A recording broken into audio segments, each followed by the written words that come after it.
Olá, sejam todas e todos bem-vindos ao podcast do IEDC. É o nosso canal para trocar ideias sobre ciências criminais, filosofia do direito e direito constitucional. Meu nome é Rafael de Souza Lira, eu apresento esse programa de podcast e no capítulo de hoje vamos falar, vamos dar sequência, na verdade, às conversas que já temos travado aí sobre a guerra da Rússia com a Ucrânia. E hoje eu tenho o prazer de receber dois convidados especiais. Uma delas é a doutora Silvia Steiner, que já nos acompanha aqui desde o primeiro episódio sobre esse tema, que é nossa vice-presidente, nossa primeira vice-presidente no IEDC, é mestre em Direito Internacional pela USP e é ex-juíza do Tribunal Penal Internacional.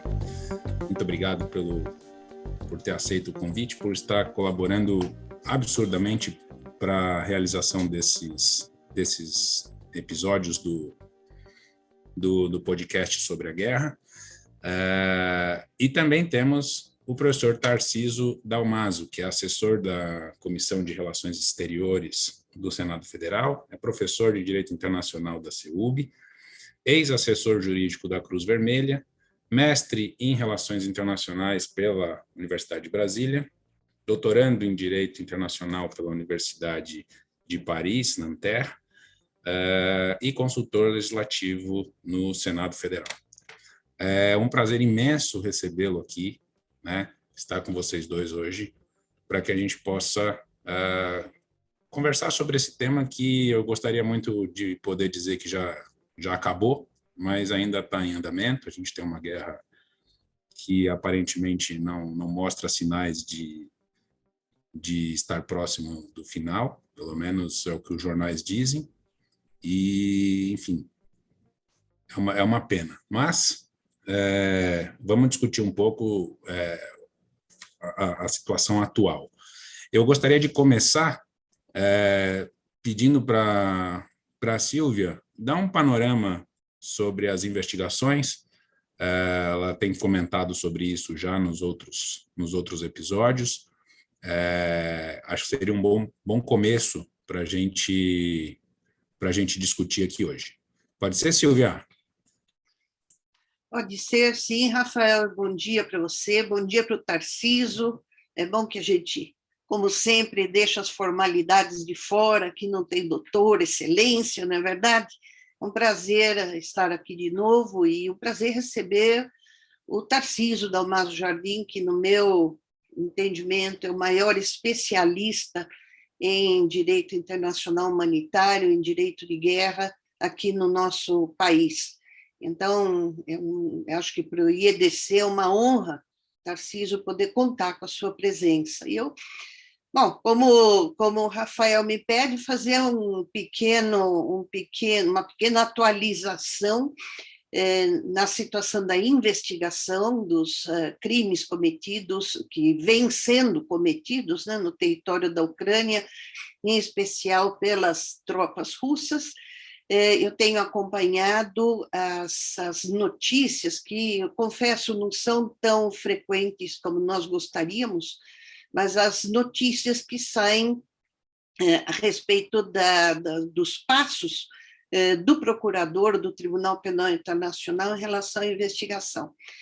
Então, nós sabemos que o procurador já fez oficialmente 3 visitas ao território da Ucrânia e está com uma equipe própria da Procuradoria do Tribunal colhendo provas, inclusive de peritos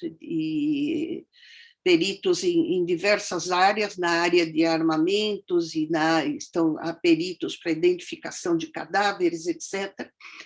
Fora isso, há muito pouco tempo ele assinou, a Procuradoria do Tribunal Penal Internacional assinou um acordo de cooperação com a Lituânia e a Polônia, que são 2 países que receberam muitos refugiados, e países onde há uma população também de origem ucraniana muito grande.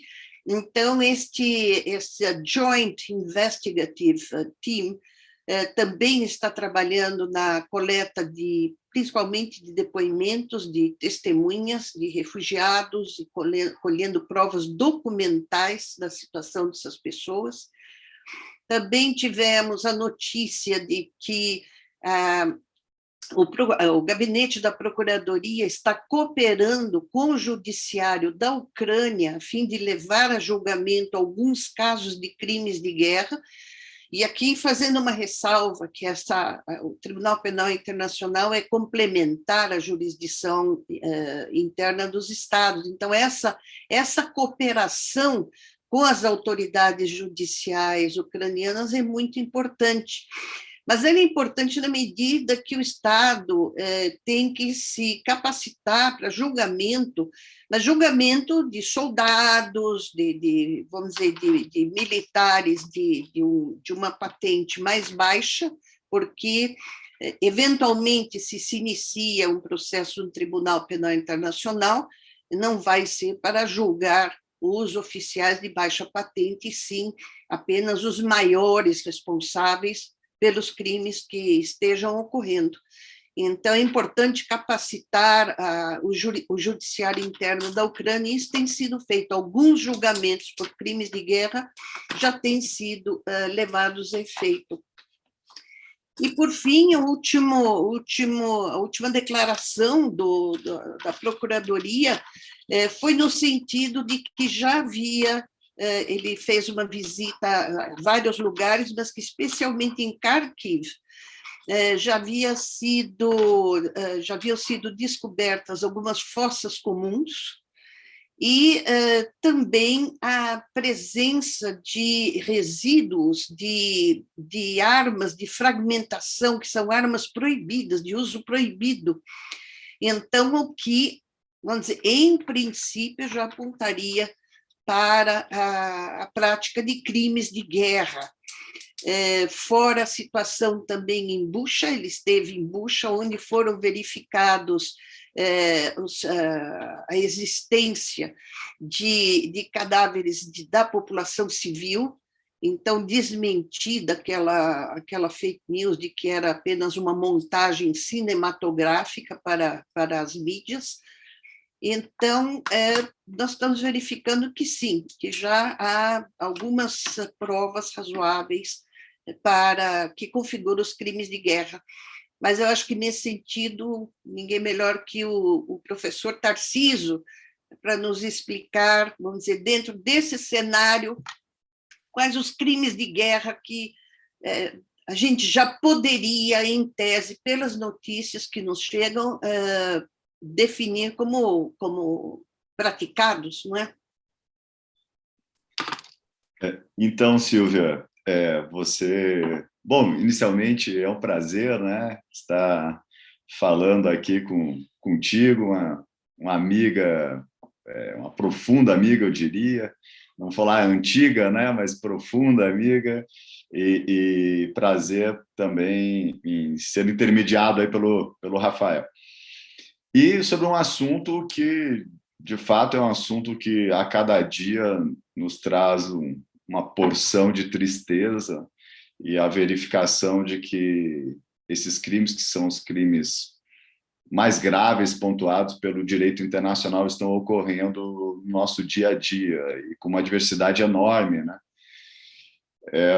Bom, aqui nós temos os crimes de guerra, eles foram sendo conformados ao longo do tempo, e praticamente em duas vertentes, né, se pudéssemos simplificar. Uma, a zelar por pessoas e bens, certas pessoas e bens, pessoas que são protegidas, bens que são protegidos, ou porque são protegidos a todo tempo, ou porque são eventualmente combatentes que deixaram, né, de combater, prisioneiros de guerra, feridos, enfermos, enfim.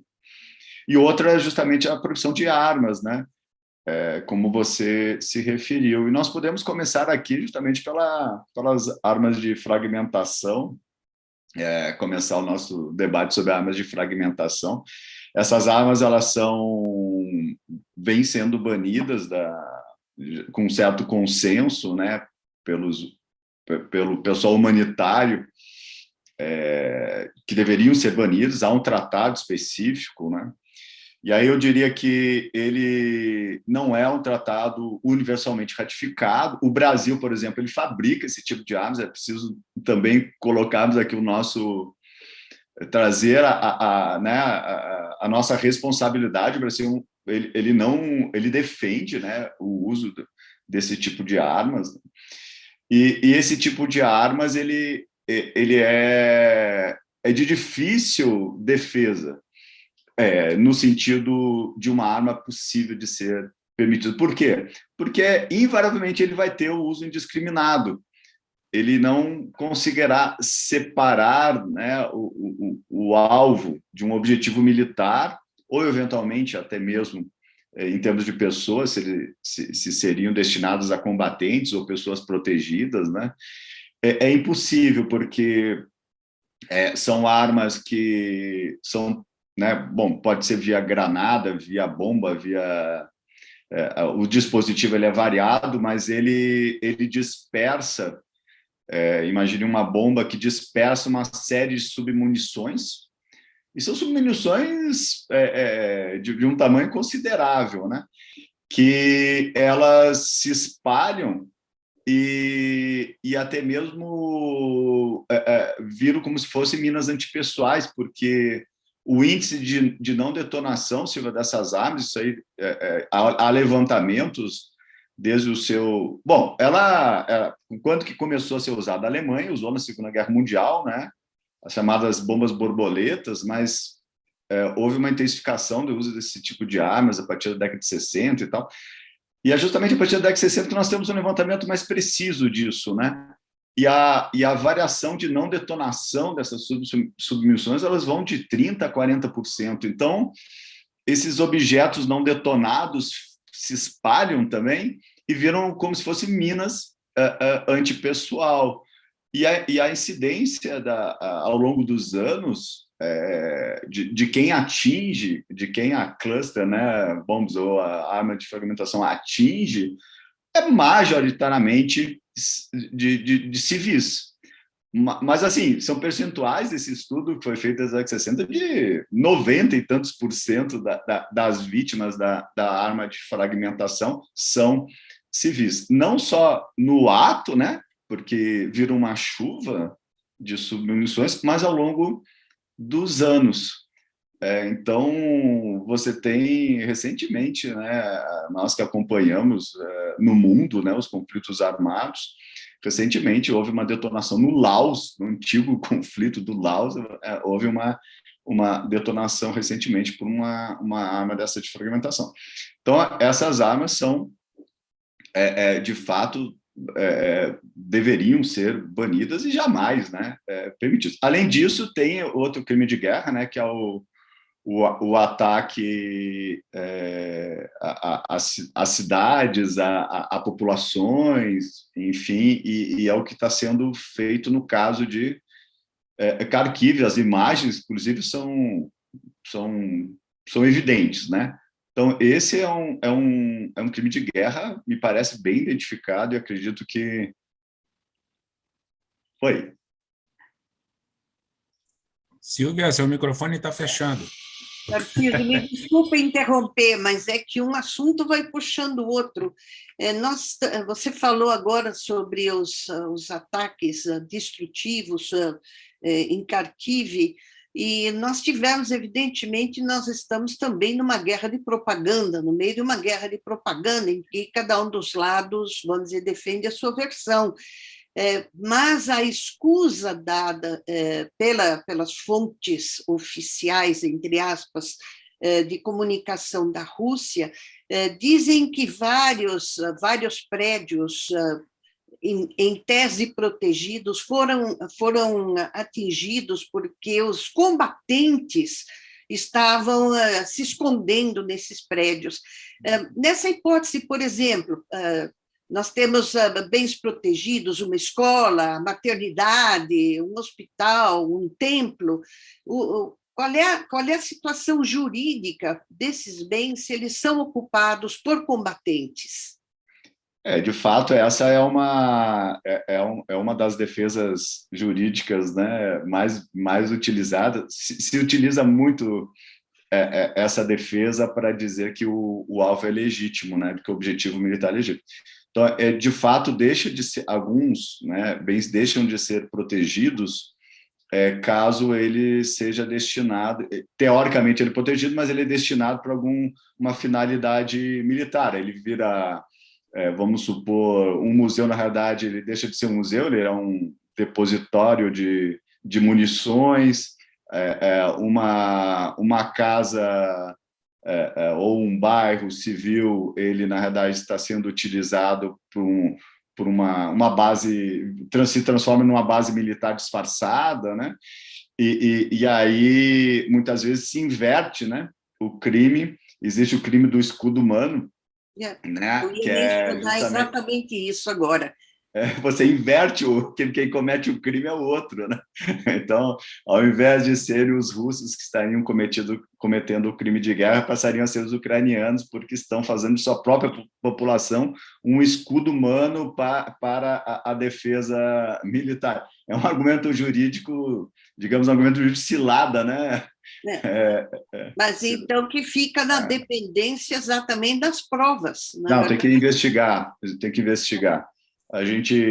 É claro que nós estamos diante de uma Rússia agressora, uma Rússia que está cometendo uma série de crimes de guerra, mas isso não significa uma carta branca ao outro lado, né? Tem que investigar para, de fato, sabermos se o outro lado, o lado ucraniano, também está lá cumprindo suas obrigações humanitárias, né? A investigação Aliás, me parece... Desculpa, Silvia. Não, fala. A investigação me parece muito importante porque, por exemplo, se a gente tiver a Ucrânia colocando, se utilizando do escudo humano, de fato é um crime de guerra. Agora, as pessoas continuam com sua liberdade de escolher combater, né? Eu, pelo menos, vi algumas notícias de pessoas que não querem sair do país e querem pegar em armas, entre outras coisas. Então, na medida em que elas fazem isso, não sei, gostaria de ouvi-los, se isso caracteriza o crime, porque a pessoa está fazendo uma opção, e aí talvez ela faça isso dentro da própria casa ou e tudo mais e tal. Então, não sei me parece diferente quando o país se utiliza, né, dessa máscara, né, tanto do museu quanto do bairro, enfim, para se colocar na condição de vítima, e na verdade não é, e quando as pessoas optam por deixar sua condição de civil para passar a ser combatente. O que acham sobre isso? Bom, aí são duas coisas distintas, né? O que nós estávamos falando é a primeira hipótese do escudo humano são as forças regulares que estão em um cenário de bens protegidos ou de população protegida e usam aquele cenário por uma finalidade militar. Então, eles estariam dentro da ideia de um escudo humano. Outra é a população civil pegarem armas de maneira voluntária fora das forças regulares, ou, enfim, associadas às forças regulares, e aí, de fato, elas deixam de ser protegidas por esse tipo de iniciativa, né? Então, elas estariam... Aí o maior equívoco delas seriam que elas deixam de ser pessoas protegidas. Mas são situações diferentes, né? Uma imagina as tropas russas entrando numa cidade e o povo lá, ou algumas pessoas, estão a atirar contra aquela tropa russa, né? Um sniper voluntário, e aí, embora seja civil, ele deixa de ser protegido, ele está cometendo um ato de hostilidade. Isso é uma característica, deixar de ser protegido porque passa a ser uma pessoa hostil. A outra é a força regular, né, lançar mão do método proibido, que é o método do escudo humano, né? Sim. Esses dias, inclusive, teve uma notícia de um menino que estava manipulando um drone, enfim, um menino de 15 anos que estava manipulando um drone. E aí eu até indaguei por minhas fontes, né? Bom, aqui nós temos duas hipóteses. Ou há um recrutamento de criança, né? É proibida. A Silvia conhece muito bem a jurisprudência, foi ela mesma forjou essa jurisprudência do Tribunal Penal Internacional a respeito de recrutamento de crianças, então seria um crime por isso, ou ela, de maneira voluntária, estaria manejando aquele drone para atacar tropas russas, e aí ela, mesmo criança, deixaria de ser uma pessoa protegida. Esse mundo cibernético traz essas confusões, né? Foi isso que eu quis dizer, assim, sei que são coisas distintas, mas a investigação é que vai conseguir demonstrar se a gente está diante de um subterfúgio do Estado, ou, né, seja usando crianças, seja usando civis, aparentemente civis, né, ou as pessoas que realmente se voluntariam. Então, assim, eu não sei até que ponto se tem controle hoje dessas iniciativas que as pessoas tomam, né? Então, é uma situação complicada, do meu ponto de vista. Não sei se estou falando besteira. Eu acho, Rafael, que a questão surgiu logo no início, né, do conflito, na medida em que o próprio presidente da Ucrânia clamava a que os homens ficassem para defender o país. Quer dizer, na verdade, se a gente pode dizer, é um pedido moralmente aceitável, mas do ponto de vista jurídico, o engajamento de civis nos combates faz, como o professor Tarcísio disse, com que esses civis percam a proteção do direito internacional humanitário e passem a ser alvos legítimos do exército inimigo. Então, se daí decorreria alguma responsabilidade penal do presidente da Ucrânia, eu particularmente entendo que não, porque, na verdade, as pessoas não foram recrutadas à força.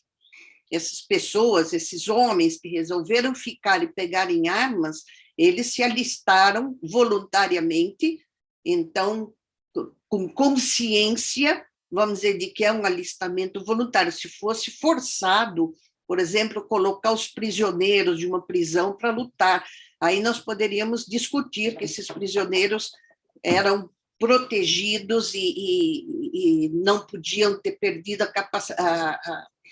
a proteção do direito humanitário, mas sendo combatentes voluntários, eu acho que não houve nenhuma irregularidade ou ilegalidade cometida pelo presidente da Rússia. E aí me leva também, Tarcísio, para uma outra questão que tem sido muito comum nos conflitos armados da atualidade. Primeiro, é a presença de mercenários.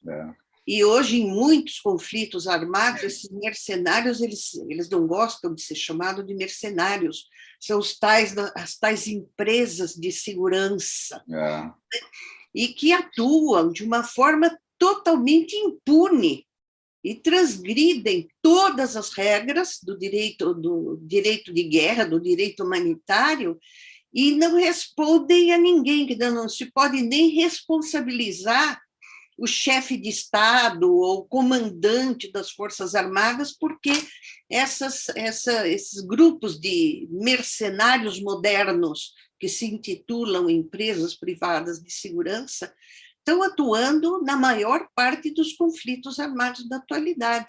Então, na sua opinião, Tarcísio, como fazer para responsabilizar, para chamar essas pessoas à responsabilidade também?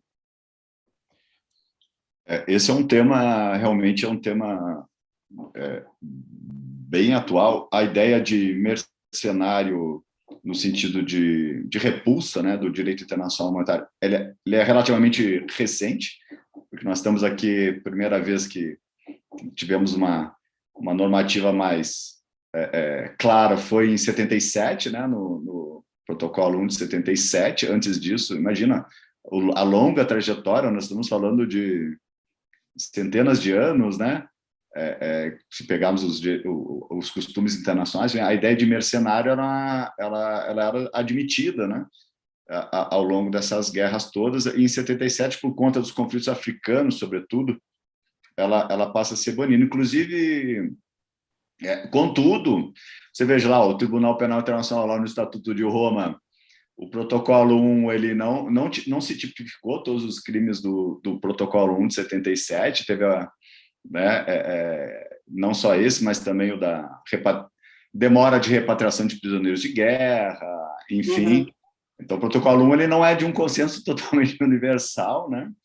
Mas é curioso, aqui antes de entrarmos no assunto Ucrânia mesmo, voltando à África, a África é um país que ela sempre condenou isso, e tem um protocolo ao Tribunal lá dos Povos de Direitos Humanos. O modelo não entrou em vigor, né? Mas é um modelo que não foi adotado pelo TPI, né? É como se o TPI fosse uma câmara da Corte Nacional de Justiça, né? Então, eles criaram lá no Tribunal de Direitos Humanos dele uma câmara penal, né? Que seria o Tribunal Penal, mas não entrou em vigor. Mas lá tem a tipificação, teria, né? Se entrasse em vigor, a tipificação do crime de agressão, alguns crimes ambientais até mesmo, e o de mercenários, né? Ocorre que isso não é, enfim, muito expandido, né? E a ideia de mercenário, ela como você falou, tem vários disfarces, né? Existe uma certa terceirização da guerra, de maneira sofisticada, né? A guerra ela é feita de várias maneiras, né? Não só de combates de fronte. Então, há uma série de participações na guerra de maneira terceirizada. A ideia do mercenário é que ele vai lá para lutar a fim de obter um lucro pessoal, enfim, ganha um soldo muito superior ao do soldado normal e, por isso ideológico, ele está lá para ganhar dinheiro matando mesmo, né? Então, dos dois lados estão usando mercenários na guerra da Ucrânia. Inclusive, temos que dizer, né?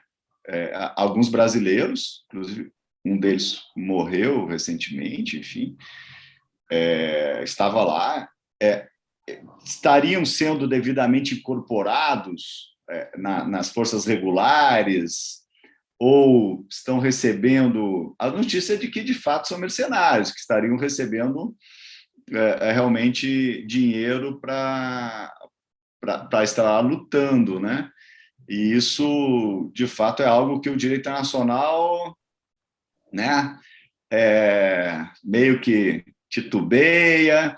E uma das poucas consequências que teriam eventualmente, não serem considerados como prisioneiros de guerra, né, caso detidos e aí sofresse algum processo por estarem irregularmente, né, pegando em armas, né? Mas daí ao passo do crime de guerra, nós teríamos um vácuo bem perigoso, né? E eu acho que, vamos dizer, nesse conflito, você mencionou a questão do crime de agressão, e nos nossos podcasts anteriores, eu com o professor Gustavo Mônaco, nós discutimos um pouco mais. Você esteve em Kampala, não foi? Na discussão da emenda de Kampala de 2010, que introduziu a definição do crime de agressão no Estatuto de Roma. E, vou dizer, o fato de essa emenda ter alterado ou aberto exceções ao Estatuto de Roma, na forma, principalmente quanto à jurisdição sobre o crime de agressão, que, na verdade, só pode responsabilizar o Estado agressor e não o Estado agredido. E o Estado agredido não pode se valer daquele dispositivo do Estatuto de Roma de depositar junto ao tribunal um pedido para que o tribunal exerça a jurisdição. Então, como se chegou ao resultado desses, Tarcísio, em que, afinal, tornou a tipificação do crime de agressão, vamos dizer, tremendamente prejudicial aos estados agredidos? Na verdade, não é levado em conta o estado agredido, e sim o estado agressor. Como foi? Conta um pouquinho, rapidamente, como foi essa discussão? Interessantíssima essa pergunta, eu estou curioso aqui. De fato, eu estive em Kampala, ficamos lá um tempão trancados num resort protegido, porque estava em conflito armado, né, o país, naquele misto de, inclusive, Copa do Mundo na África do Sul, e discutindo crime de agressão, né, no meio enfim, estava um clima realmente diferente, do ponto de vista das minhas experiências, assim, é algo muito diferente. E eu, antes de ir, haviam sobre a mesa, né, dois temas essenciais a respeito do crime de agressão. Um, que era o crime de agressão, eu pensava, sinceramente, que haveria muito debate sobre o conceito de crime de agressão. Uso de... Isso que nós acabamos de falar, né? Uso de mercenários, né? Preparação de combatentes em outro país, o caso dos contras da Nicarágua, a ideia de terrorismo ou não. Eu pensava que, né, o grande debate seria em torno disso, mas não. Rapidamente se chegou ao consenso do que seria, né, tomando em conta, relevando as resoluções da década de 70, né, rapidamente, não, é isso mesmo, né, ofensa aqui à integridade territorial, independência política, soberania, você numerou lá uma porção de atos, e eu disse, não, sério, e eu imaginando que o grande debate ali, mas não, o debate foi sobre o procedimento. Os países membros na negociação, não foi uma negociação que, digamos, de total protagonismo dos Estados-membros do TPI, né? Sobretudo os membros permanentes do Conselho de Segurança atuaram fortemente, né? Então, porque se defendia que a Carta da ONU, como um tratado prioritário no direito internacional, chamado por alguns até mesmo de Constituição, né, do direito internacional, daria, né, a prerrogativa para debater o tema da agressão, da paz e segurança nesse tema, ao Conselho de Segurança, né?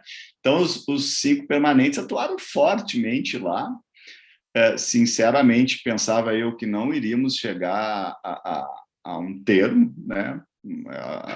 A chance da conferência dar em nada era muito grande, só deu porque houve esse recuo. De fato, houve algumas conquistas, né? Mas são um pouco migalhas, né? Aquela do procurador, caso o Conselho de Segurança não tivesse se manifestado, a omissão do Conselho de Segurança daria, né, o poder ao procurador de inquérito, né? Então, esse foi algo, mas teve a chamada emenda do Estado agressor, foi assim intitulado nos corredores, emenda do Estado agressor. Se os Estados não acatassem, não iria passar. E isso foi nos últimos dias, né? Nos últimos dias, a gente estava até um pouco bastante triste, né? Que é justamente a obrigação de ambos os estados envolvidos, né? De ratificarem o estatuto e a emenda especificamente, o que não passa a respeito de crimes contra a humanidade, crime de genocídio, crimes de guerra, que, como sabemos, né? Caso o crime seja cometido no território de um Estado parte, o TPI teria a jurisdição, né? Essa regra já foi em Roma, né? Os Estados Unidos torceu o nariz a respeito dessa regra, mas passou, ela foi uma regra fundamental para, digamos, a higiene, né? Digamos, a ideia saudável, perdão, da jurisdição. Agora, aí nós vemos que existe uma política penal diferente para os crimes contra a paz, né? Se a Silvia estava mencionando que o Tribunal Penal Internacional acabou culminando como um tribunal de julgar grandes responsáveis pelos crimes, no caso de crime de agressão não tem jeito, vai julgar o primeiro-ministro, o presidente, né? Então, nós estamos envolvendo, naturalmente, o acusado vai ser o principal representante do outro país. E aí nós caímos no fantasma em relação aos crimes contra a paz daquele velho paradigma da justiça dos vencedores, né? Então, quando que houve julgamentos em que sentou, né, em um tribunal penal internacional por crimes contra a paz, né, alguém, né, foi nos tribunais penais militares, né, do pós-Segunda Guerra Mundial, né, Nuremberg e, sobretudo, Tóquio, né? Tóquio é o tribunal mais emblemático do ponto de vista de julgamento de casos pelo crime de agressão e como foi feito aquilo, né? Praticamente o general MacArthur definia, né? Quem seria acusado. Aliás, por isso que é chamado de Tribunal MacArthur, né? Não, quando nós estudamos os tribunais internacionais, a gente nem usa o Tribunal MacArthur como um exemplo a ser seguido, porque realmente é o Tribunal MacArthur.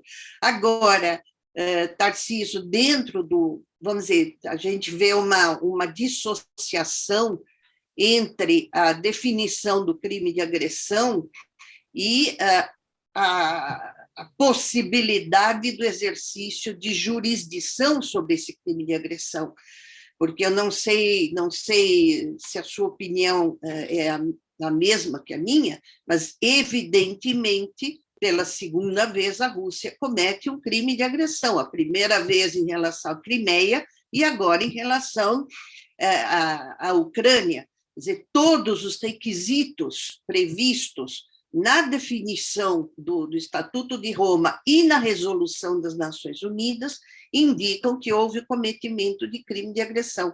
Mas, por nenhuma dessas situações, as autoridades russas, e o crime de agressão, como você falou, é chamado crime de liderança, só pode ser cometido por quem tenha poderes para determinar a agressão, né? Mas em nenhuma dessas circunstâncias será levada a julgamento pelo crime de agressão, o que é lamentável.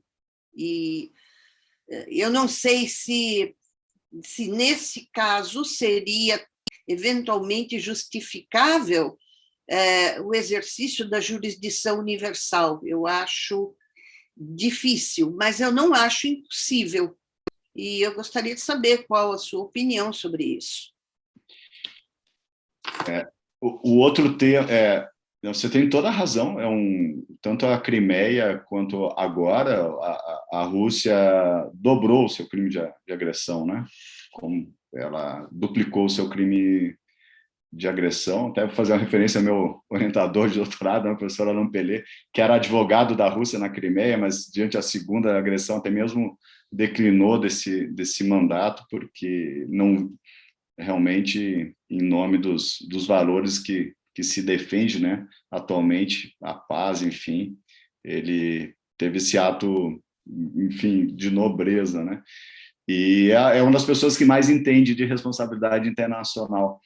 Então, enfim, né, é um evidente crime de agressão. Não sei se um dia a Corte Internacional de Justiça, ao menos, pudesse julgar esse caso, né? Está muito envolvido. Talvez você possa comentar um pouco sobre isso. Tá, a competência foi, parece, por crime de genocídio, né? Não foi por agressão, mas tem um caso recente do Congo, talvez, não sei. Mas houve, em relação à Ucrânia, só te interrompendo, o que houve foi um subterfúgio, né? Na verdade, de se pedir uma declaração da Corte Internacional de Justiça de que não sobre o crime de agressão, mas que a invasão seria justificável em face de condutas previstas na Convenção sobre Genocídio. Então, teria sido uma intervenção justa, mas a decisão liminar da Corte Internacional de Justiça já afastou essa alegação, quer dizer, ele praticamente julgou o mérito. Agora, praticamente julgou o mérito. Praticamente julgou o mérito. O tema da jurisdição universal, nesse caso, aí nós enfrentaríamos a questão da imunidade, né? aquela ideia do caso Congo versus Bélgica, enfim, que a Bélgica tentou julgar o chanceler do Congo, enfim, e a Corte Nacional de Justiça disse que não, né, em tese, de maneira bastante simplificada aqui, que não, porque um Estado não poderia julgar. Então, julgar um outro presidente em exercício, um outro Estado julgar um presidente em exercício, barraria no tema da imunidade. Aliás, o Tribunal Africano, um dos temas do Tribunal Africano, que ele queria dar imunidade geral, né? Aí o pessoal, não, aí ficaria realmente inócuo. Eu acho que esse é o grande desafio da jurisdição universal, me parece ser o tema da imunidade. Agora, o direito internacional tem chances de evoluir, não é, Silvia? Tem chances de evoluir. E nós chegamos ao ponto de considerar, eu digo, os grandes juristas internacionais, né, de considerar o crime de agressão como um crime de ius cogens, eu não vejo muita dificuldade em superar a questão das imunidades. Já há, vamos dizer, embora ainda muito pobrezinha, mas um precedente do próprio Tribunal Penal Internacional sobre a não existência de imunidades em relação aos crimes internacionais. Então, acho que talvez, vamos dizer, possa ser um caminho. Não sei se é possível, mas... Não, o tema da imunidade está em evolução.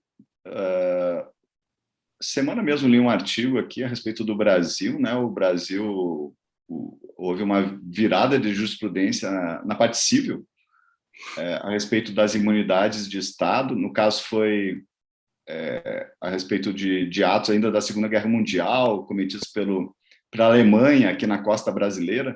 Estávamos pedindo reparação e indenização por isso, né? Então, a jurisprudência do Supremo e do STJ mudou, dizendo que há uma excepciona, né, a imunidade absoluta do Estado em caso de violação grave aos direitos humanos.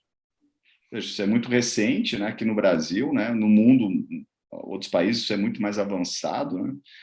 Então, me parece que o crime de agressão ele poderia entrar nessa esteira, né? Porque, na verdade, é o crime contra a paz, né?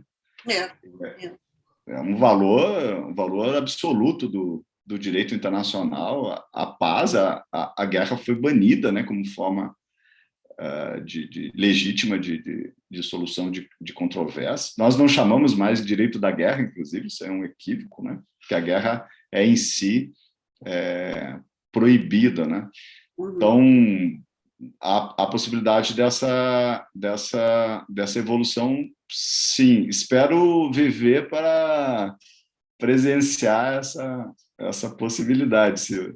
Bom, você com certeza verá. Eu não sei se vou estar aqui, mas de onde eu estiver, eu vou estar aplaudindo com certeza, porque não dá mais para falar no terceiro milênio em se aceitar condutas como a conduta de agressão de um Estado por outro Estado. Isso já era censurável nos tempos das guerras coloniais, ou mesmo antes disso, das guerras de conquista da Idade Média.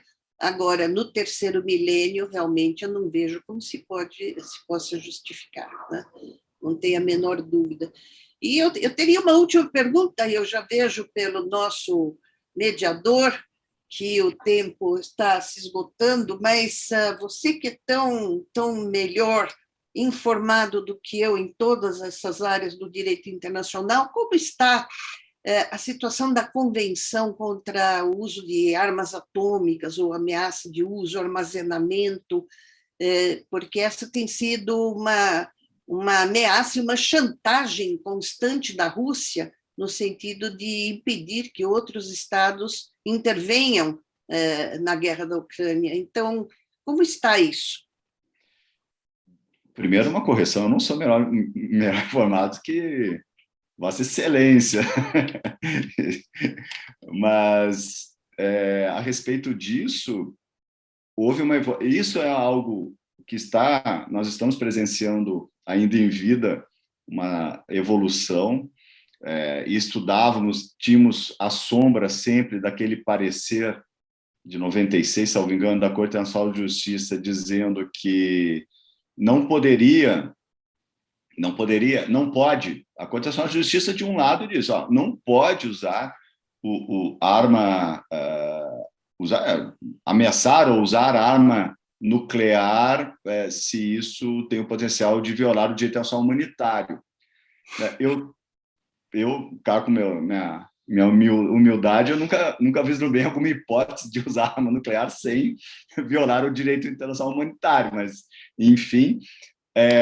E aí ela coloca como exceção, contudo, e aí essa é a crítica, de que a arma nuclear poderia ser utilizada em caso de extrema, né, de legítima defesa extremada.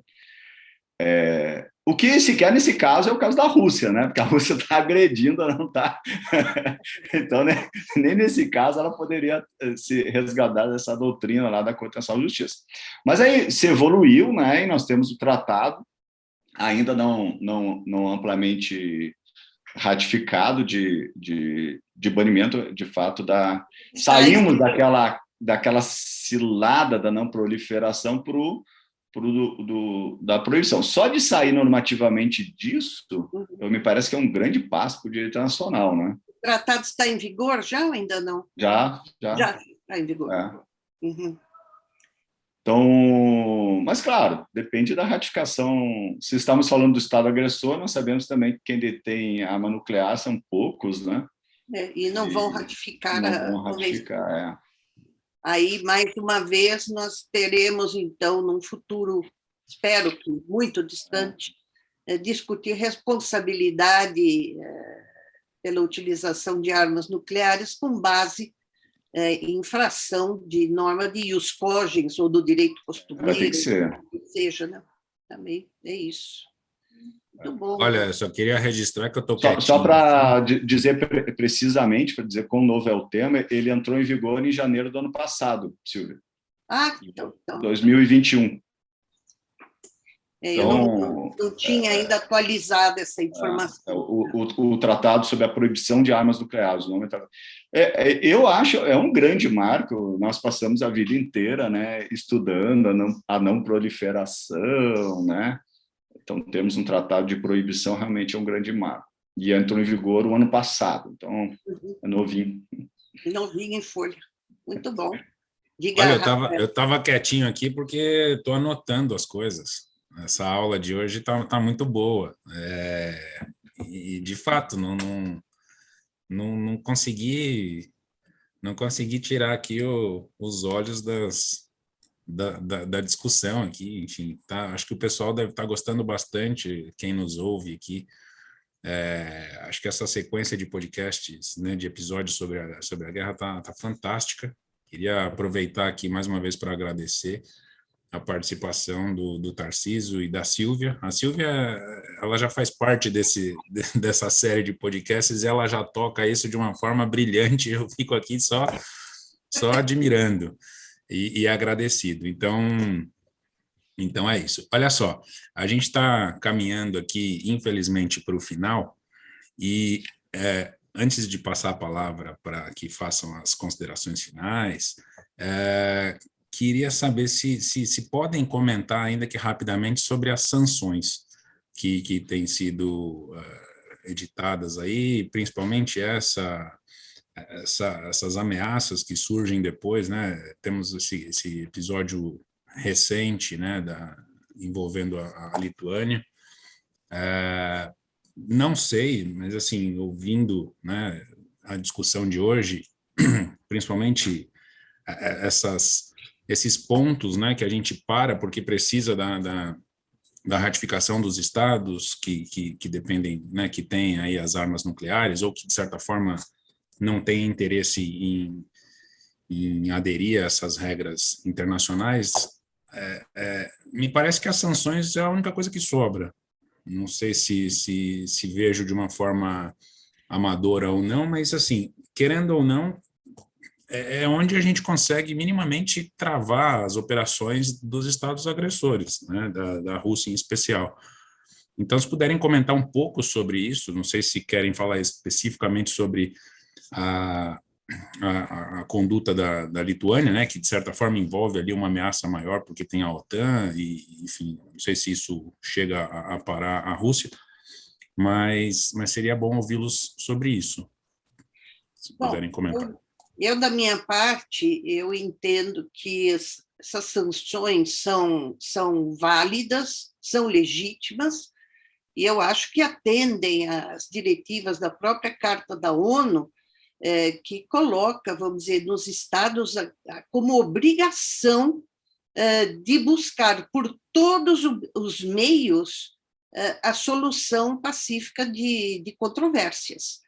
Então, eu acho que a aplicação de sanções entra dentro dessa ideia, vamos dizer, dessa busca, que começa sempre com um diálogo, pode passar por uma pressão, mas, vamos dizer, que termina, vamos dizer, nas sanções e, às vezes, em embargos. Nós sabemos que há embargos nem tão legítimos assim, que estão em vigor há décadas contra determinados países, mas, de qualquer forma, é uma das maneiras que eu acho aceitáveis de se evitar o recurso à utilização da força.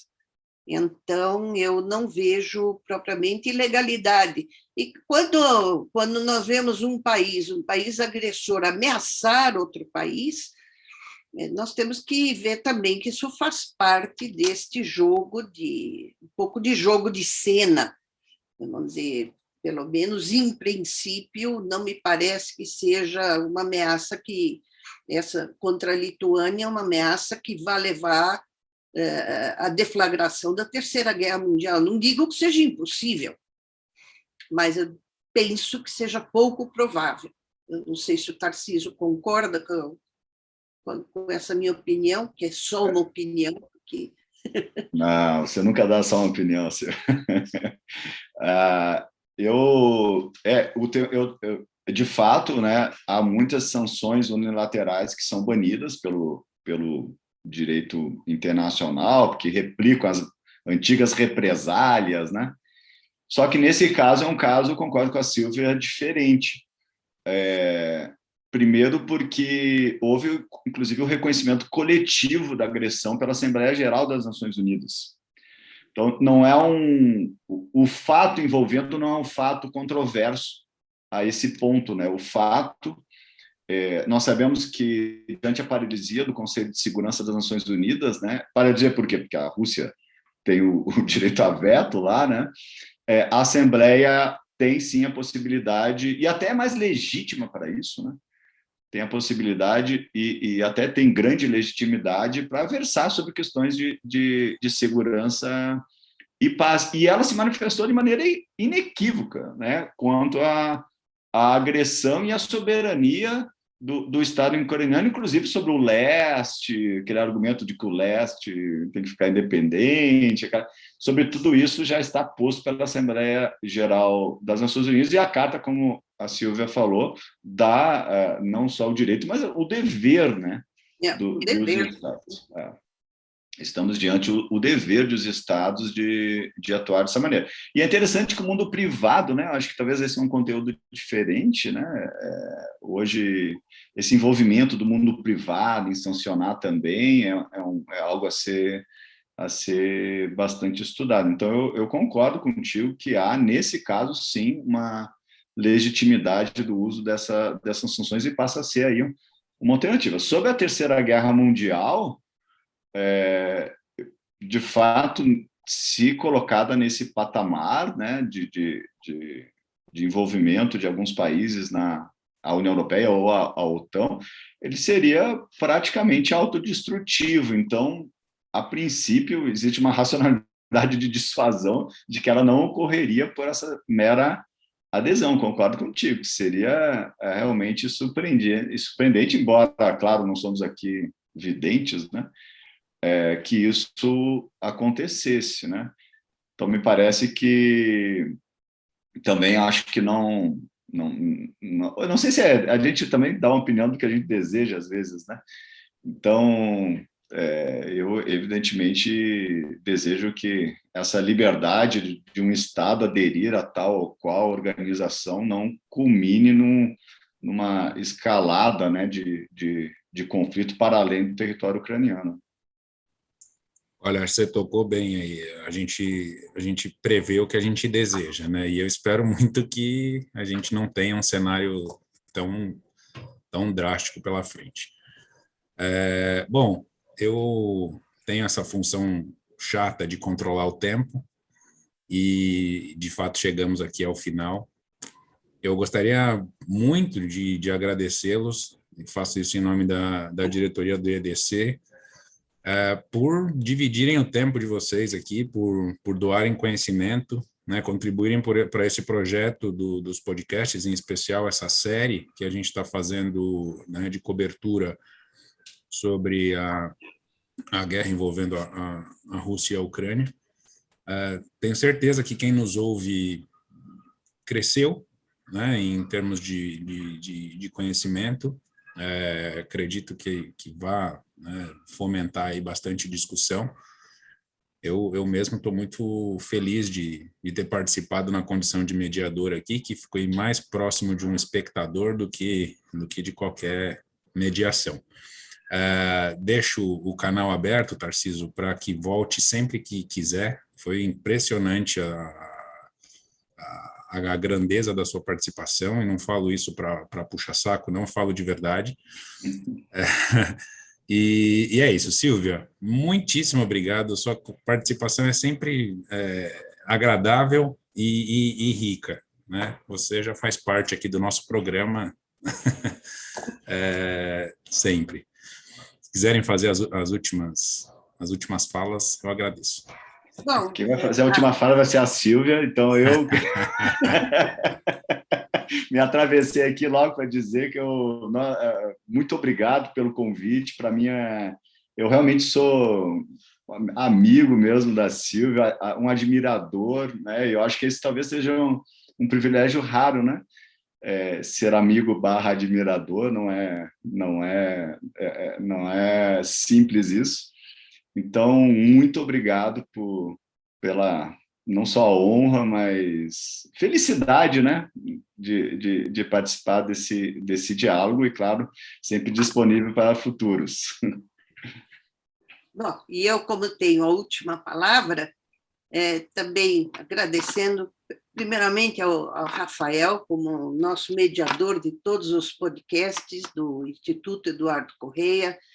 Eu, vamos dizer, sempre insisto pelas mídias de convidar a todos que assistam aos podcasts, aos vídeos e às iniciativas do Instituto Eduardo Correia, que eu tenho o privilégio e a honra e a alegria de participar. E hoje, especialmente, agradecer mais uma vez a presença, a colaboração, a clareza com que o professor Tarcísio Dalmaso Jardim, que, como ele mesmo disse, eu conheço há décadas, com que ele expõe, a serenidade com que expõe esse vasto conhecimento. Eu insisto em dizer que, para mim, é a pessoa que mais entende de direito internacional humanitário em nosso país. E, portanto, essa oportunidade de ter esse diálogo, Tarcísio, com você, é uma oportunidade que a mim traz muita alegria, muita satisfação, e nós daremos seguimento a essa conversa, com certeza. Já vou começar as tratativas com o Rafael assim que a gente encerre essa transmissão. Então, muito obrigada por doar o seu tempo para nós todos, Tarcísio, espero que a gente esteja junto muito breve.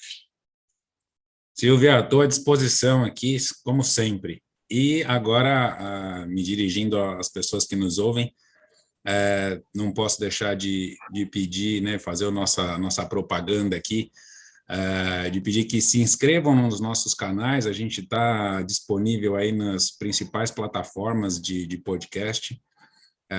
Vamos caminhar junto, porque é assim que a gente consegue mudar as coisas. O IEDC, além do seu site, né, as informações todas das nossas atividades, e elas têm crescido muito, estão no nosso site, né, www.institutoeduardocorreia.com.br. E a gente também tem um perfil muito bacana no Instagram, bastante ativo, as informações também são colocadas ali, que é @_IEDC_. No YouTube, aquele famoso pedido, né, de ativem o sininho e se inscrevam no nosso canal. É só colocar podcast EDC que vai encontrar fácil. Eu me despeço, agradecendo mais uma vez pela participação da Silvia e do Tarciso. Cumprimento a todos e todas que nos ouvem e até a próxima.